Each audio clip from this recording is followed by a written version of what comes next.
40 წლით აიღო ჩვენი მიწაწყალი, გამოგვდენა ჩვენი მიწაწყალი და შემოგვიღობა ყველაფერი.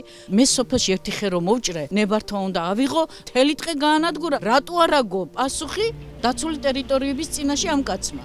რატო აიჩემეს ეს? რაღა ეს სოფლის შუაგულს და სოფლის ახალგაზრდობას ართმევენ თავიანთ სავიზიტო ბარათს. სადაც გაიზარდნენ, რა თქვენ ბაბუა და მამამ დაგიტოვათ და იმან და არავის არ დაუტოვები, ეს ბუნება.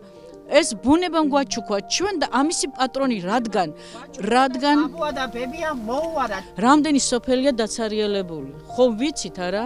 ჩვენი ახალგაზრდობა არსად არ მიდის. ნუ აიძულებენ ამ ულამაზეს, უჭკვიანეს ჩვენს ახალგაზრდობას, რომ წავიდეს აქედან. ყველაფრით ხო თანხით არ შეიძლება ყველაფრის გაზომვა.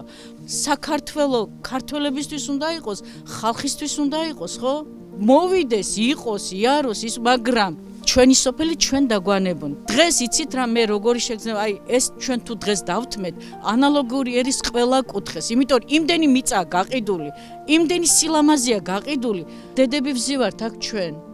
იმიტომ რომ უკვე ვეღარ გაუძელით ჩვენი შვილების ტანჯვა წვალებას. და მოვითხოვთ ჩვენ გვაქვს იმის უფლება, რომ მოვთხოვოთ ხელისუფლებას, ერთმა მაინც იკადროს, რომ გვითხრას პასუხი, რატომ არ უქმდება ხელშეკრულება.